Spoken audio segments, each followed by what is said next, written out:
The words hit me like a physical blow as I watched my 12-year-old nephew Noah point directly at me, his mouth forming each syllable with deliberate precision.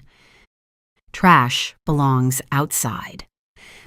My body went rigid as his two younger siblings giggled behind him.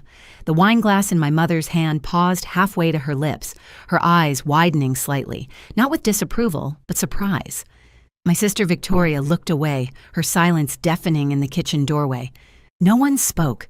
No one corrected him. No one defended me while my 6-year-old son waited in the hallway, jacket in hand, witnessing it all. My name is Rachel. I'm 38 and a hospital billing department manager. This is the story of how I finally stopped funding my own family's contempt. The betrayal shouldn't have shocked me. For years, I'd noticed the pattern.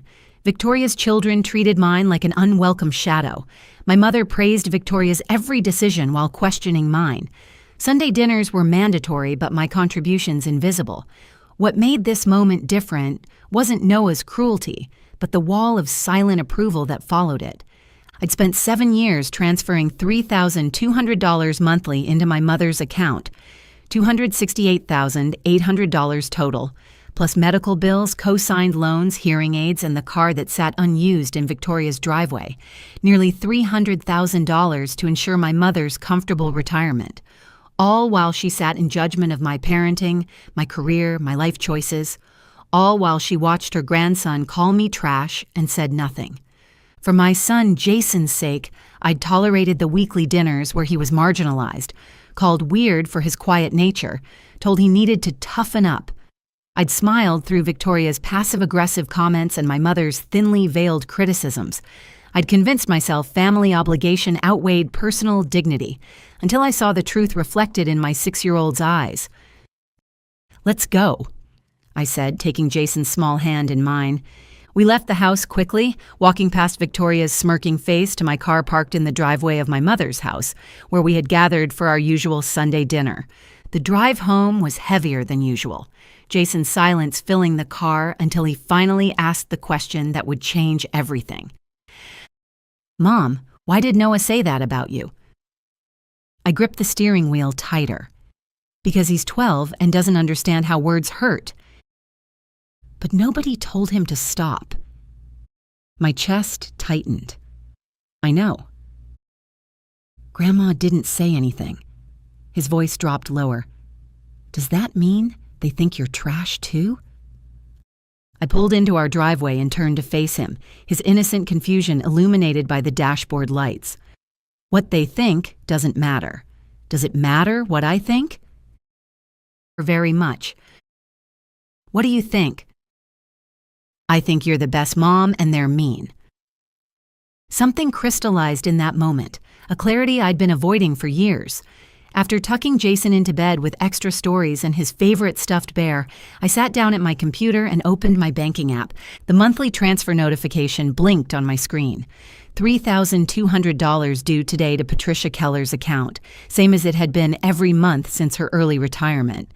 "Just until I get back on my feet," she'd promised 7 years ago. 7 years of financial support while she enjoyed wine on Victoria's patio, lived rent-free in the attached apartment, and watched her grandson call her other daughter trash. My phone buzzed with a text from my mother. "Monthly transfer today." No mention of Noah, no apology, no acknowledgement that anything had happened, just the expectation of money. I typed 3 words in response. "Not my concern." With steady fingers, I deleted the automatic transfer, removed my mother's account from my saved recipients, and began documenting everything. Every payment, every transfer, every bill I'd covered for 7 years. Medical guarantor statements, co-signed car loans, furniture receipts, hearing aid invoices, the complete financial architecture of my mother's comfortable retirement, funded entirely by the daughter whose son had just been called trash by proxy. Monday morning, I sent the documentation to everyone. My mother at her email that I'd set up for her years ago, Victoria at the address she used for family communications, her husband Peter, who had always been copied on family emails, even my brother Kyle, who lived out of state but reliably sided with Victoria on family matters. The subject line was simple: Financial Support Documentation 2017 to 2024. The email body was factual, unemotional, and devastating in its clarity. Please find complete documentation of financial support provided to Patricia Keller from November 2017 through November 2024. This includes monthly transfers of $3,200, medical expenses, co-signed loans, and miscellaneous expenses. Total support provided, $302,112. Effective immediately, all support ceases. Monthly transfers canceled. Co-signed obligations. I am pursuing removal as co-signer through refinancing requirements. Medical guarantor status revoked with 30-day notice to providers. Mom's current monthly expenses. Apartment rent, $0. Lives with Victoria. Car payment, $412. Co-signed by me. Car insurance, $208. Health insurance supplement, $360. Utilities, approximately $150. Food and incidentals, approximately $500. Total monthly expenses, approximately $1,630. Mom's monthly income, Social Security, $1,042. Pension, $618. Total monthly income, $1,660. The math works now. She's $30 ahead. She won't need my $3,200 anymore. This decision is final and not open to discussion or negotiation. Rachel. By 9 a.m., my phone was vibrating constantly. By 10 a.m., I had 17 text messages. Mom, we need to talk. Victoria. What is this?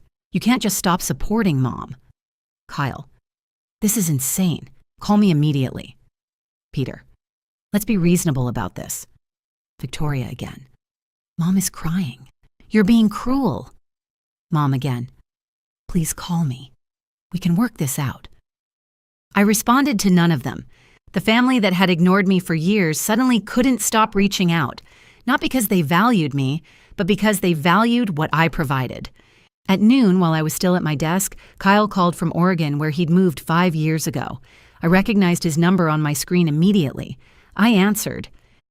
Have you lost your mind? He demanded instead of hello. No, I've regained it. You can't just cut Mom off. I didn't cut her off. I stopped funding her optional lifestyle expenses.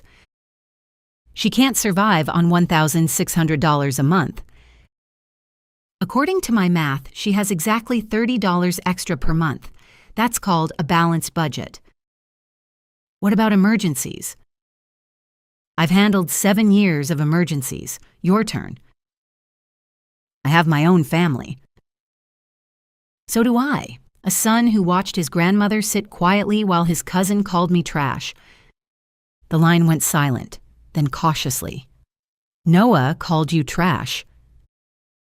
While everyone heard, no one said a word. Then Mom texted asking for payment. Noah's 12. Old enough that adults should have corrected him. They didn't, so I corrected the situation. By destroying Mom's security. By stopping voluntary support after being disrespected. She'll lose her car. Then she doesn't need one sitting in Victoria's driveway. What about quality of life? What about mine? What about Jason's? He watched his grandmother allow someone to call his mother trash. The silence that followed told me Kyle was finally processing what had happened. Noah really said that? While everyone smirked as my 6-year-old held his jacket. That's not okay. No. And when I stopped funding the people who thought it was okay, suddenly everyone wants to talk about what's reasonable. So you're cutting everyone off? Oh, I'm cutting off the money. The family cut me off when they smirked at a child calling me trash. Tuesday morning, I received an email from my mother's car lender, with whom I'd listed my email as a co-signer contact.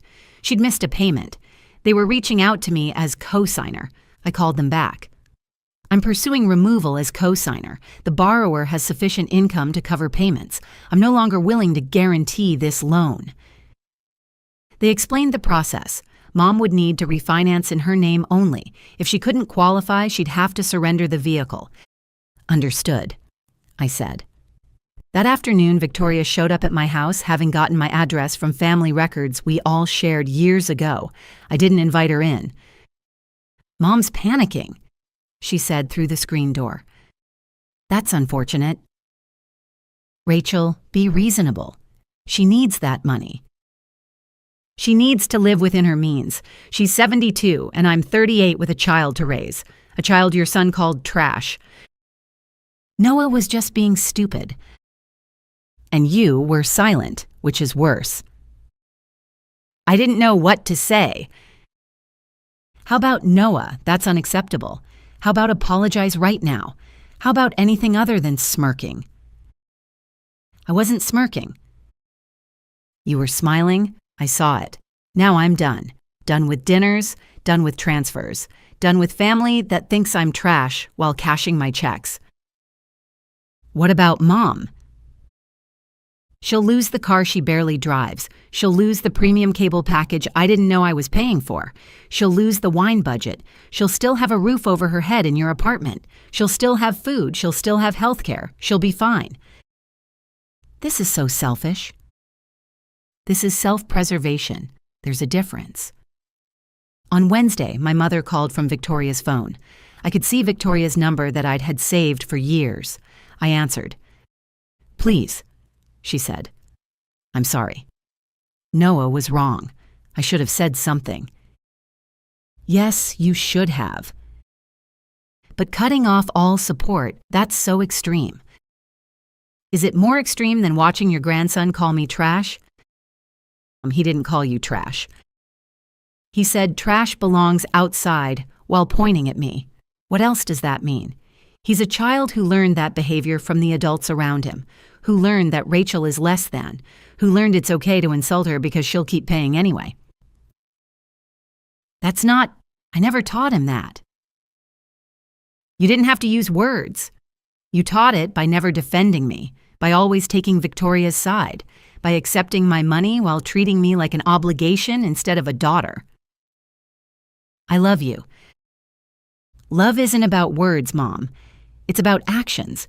Your actions told me I'm worth $3,200 a month, but not worth defending.